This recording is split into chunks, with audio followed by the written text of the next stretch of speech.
Hello,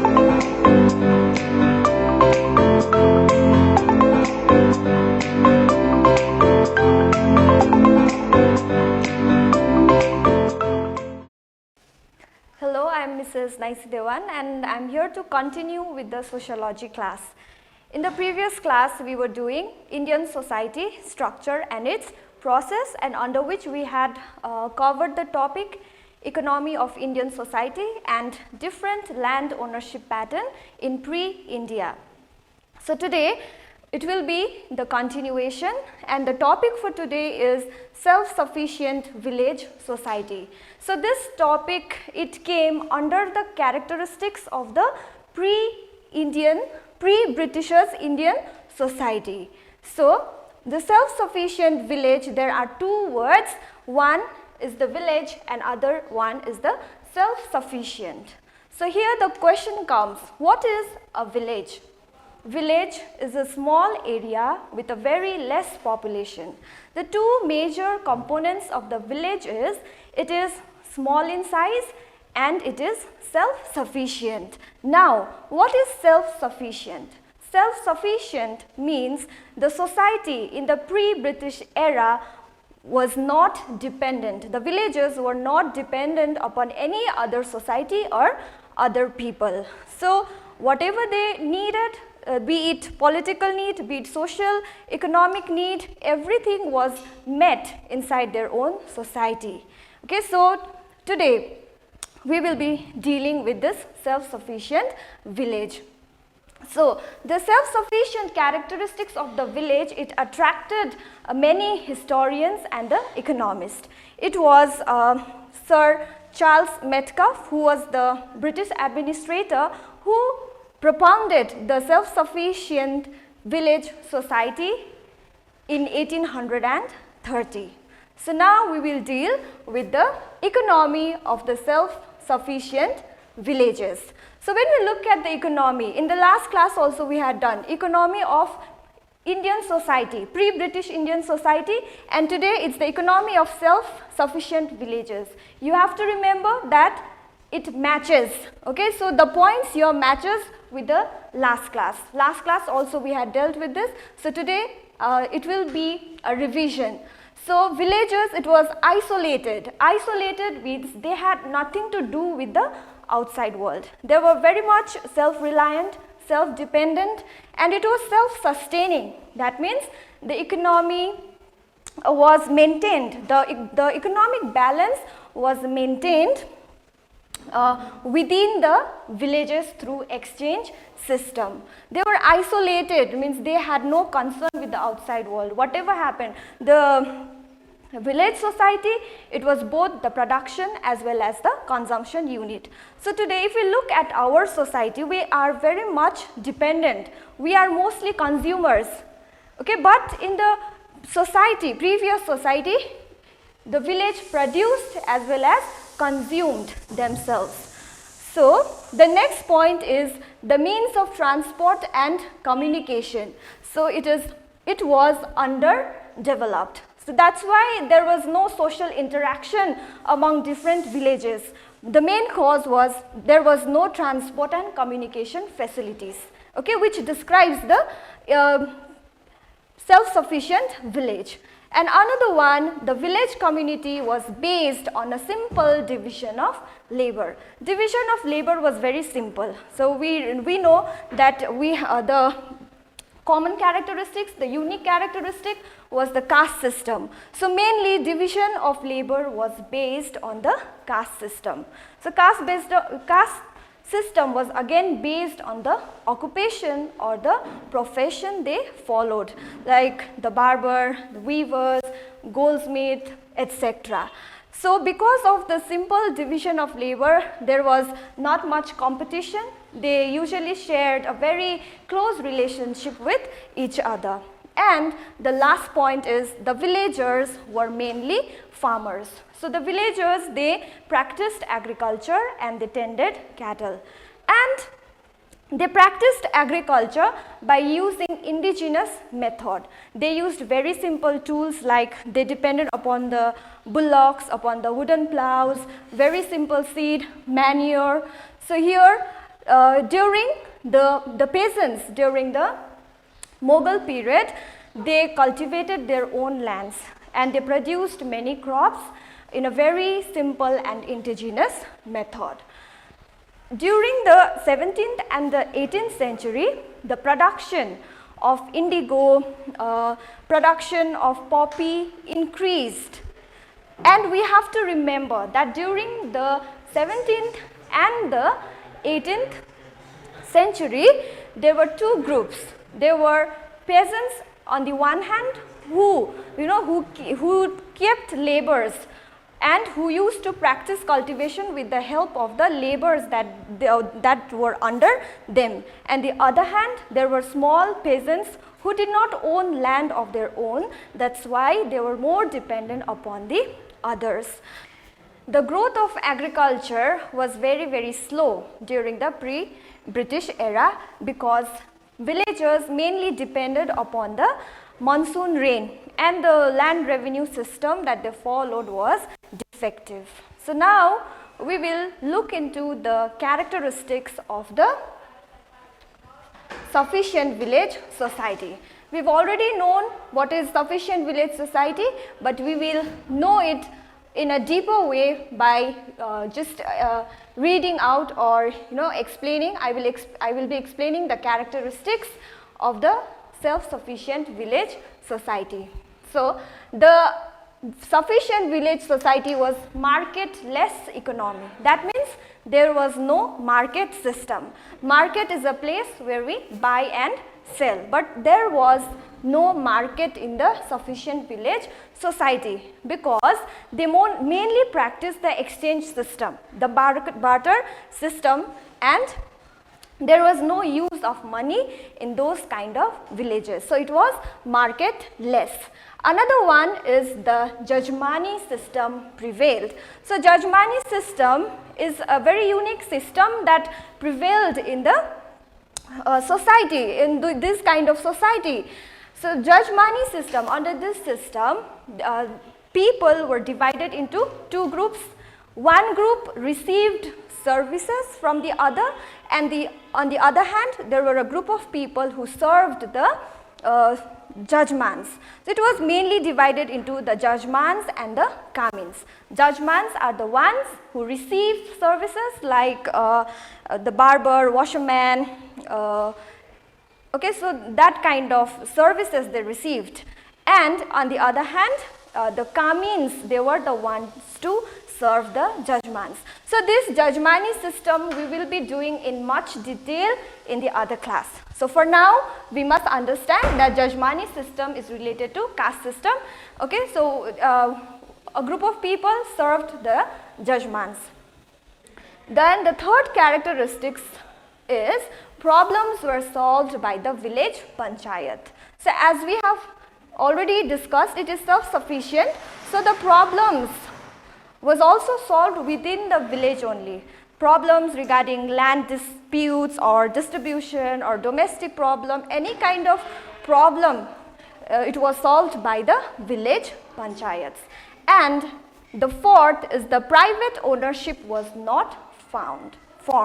So private ownership, because we know that in sufficient village there was a common ownership of the land. So there was nothing as private. They owned the land as a whole. Whatever they produced, they consumed, they distributed among themselves. So there was no private ownership.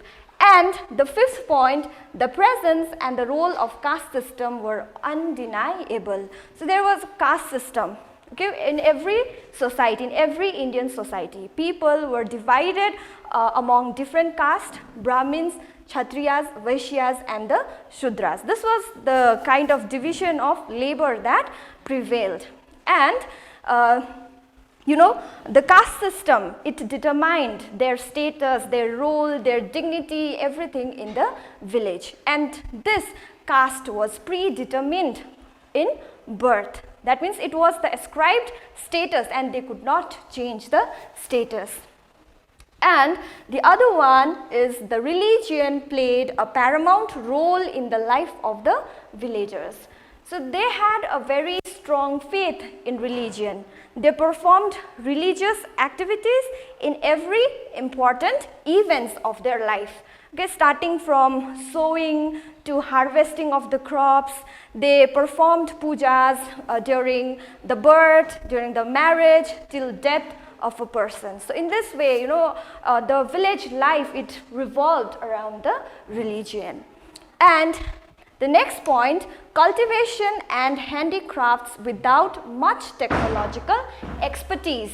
That means they did not use heavy tools or machineries for the production and the cultivation. Instead, they used very simple and indigenous method, because of which the products they produced were of inferior quality, and there was not much division of labor as well.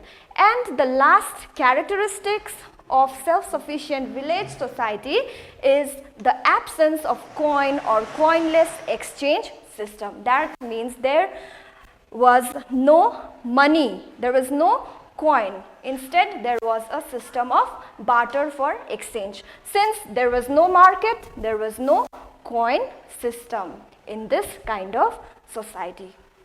So when we look at the self-sufficiency of the Indian village, it is the combination of all economic, politics, caste, religion and other social aspects. So I hope you are understanding. Now we will move into the next slide, that is the causes of decline of self-sufficient village society. So this characteristic, the self-sufficient characteristics of the village, it changed over the years, partly or wholly, but we do not see all the characteristics in our village nowadays. So there are various causes as to what led to the decline of the self-sufficient village society. So the first cause is the British conspiracy, the ruin of Indian handicraft industry and artisans. So the Britishers, when they came to India, the main motive behind coming to India was to achieve the monopolistic trade position in the one hand, and on the other hand they wanted to take the raw materials from India, and also they wanted to create market in India to sell their finished products. So they took India as a goose that laid the golden eggs. They did not leave any stones unturned in order to make profit on the cost of the Indians. So the Britishers, they exploited the Indians. They forced the farmers to pay the revenue, and they forced them to plant the cash crops instead of the food crops. So they wanted to prosper in every way on the cost of the Indians. They developed transport and communication. The only reason was to reach every remote places of India so that they can collect the raw materials and also sell their products. So it led to the ruin of the Indian handicraft. Why? Because they brought the finished machine goods product to India to sell in cheap prices also, and yes, it was of superior quality compared to the handicrafts that were made in India. So in this way, the artisans of the India, they backed or they stopped continuing with their profession because they could not compete with the cheap machine made products that was brought to India by the Britishers. So the British conspired against the Indian society. And the other one is the land policies. After 1765, several land policies were introduced in India, and the main reason, the main aim behind that was to collect as much as revenue, collect maximum revenue from the farmers of India. So the Britishers, they introduced these land policies, namely the Zamindari system, the Mahalwari system and the Rotwari system. So So now we will move with the Zamindari system. So Zamindari system was introduced by Lord William Cornwallis in the year 1793 when he came with a permanent settlement with the landlords. So under this system, under the Zamindari system, the government owned the land. And the people who used those land had to pay certain amount of revenue to the Britishers. So the task of collecting the revenue from each and everyone, it became a hazardous task, because of which the Britishers, they gave the responsibility of collecting the revenue to few individuals, few known individuals, and these individuals came to be known as the Zamindars, or sometimes we call them Inamdars and Jagirdars. And these Zamindars, they collected a very high revenue from the peasants and the farmers suffered as a result. So this was the first type of land policy, Zamindari system. Now we will move with the Mahalwari system. The Mahalwari system was introduced by Lord William Bentinck in 1833. So Mahalwari, under this system, the land was owned by the village community as a whole. That means they had to pay the revenue, but the whole village was thought to be, they were called to be one unit, and it was the responsibility of all the villagers as a whole to pay the revenue. So the person who had the duty of collecting and submitting the revenue to the treasury was the village headman. So here Mahal itself means village or the village community. So here it is the Zamindars, and here it is the Mahals or the village community as a whole. And the third type of land policies that was introduced by the Britishers was the Rotwari system, first introduced in 1820 by Sir Thomas Munro. So under this system, under the Rotwari system, it was the cultivator who had to pay the revenue. There was no intermediate, there was direct connection between the cultivator and the Britisher. So here it was an individual cultivator who had the responsibility of paying the revenue, and he had the right to sell, mortgage his land according to his wishes. So here this land policies, it gave the different land policies that was introduced, gave a serious blow to the common ownership of the land. Common ownership, which was one of the characteristics of the self-sufficient village society. Okay, so now the third reason for the decline of the self-sufficient village society was rural indebtedness. So we heard about the revenues, so heavy revenues. So the farmers, they had to pay heavy revenues to the Britishers, for which they had to lend, they had to borrow money from the rich merchants, money lenders. Okay, so they were in debt. Because they were unable to pay the revenue, they fell into the clutches of the rich merchants.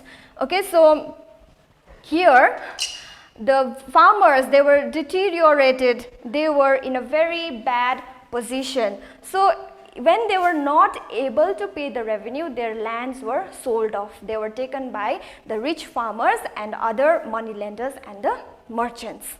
Okay, then the last cause is the policy of commercialization. Commercialization, the Britishers, they focused mainly on the commercial crops, or we can say cash crops. Cash crops like indigo, sugarcane, cotton, tea, coffee, opium, etc. Because all these crops fetched them money, and they did not focus on the food crops, because of which India it faced a series of famine, and the farmers, they were forced to cultivate the cash crops instead of food crops, and the cash crops, because they planted the cash crops, the fertility of the soil was reduced and they could not, you know, cultivate food crops anymore. So these are the reasons of decline of the self-sufficient village society. So I hope you have understood.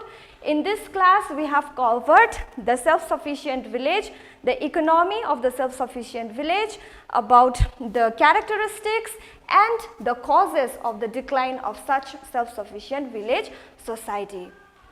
So next slide. I have an assignment for you. Number 1, mention the main features of self-sufficient village society, and number 2, what are the causes of decline of the self-sufficient village society. I just explained all this point, so you are supposed to do this in your exercise book. Not only the points, but you are going to explain each and every point. So I hope this class was beneficial. Thank you.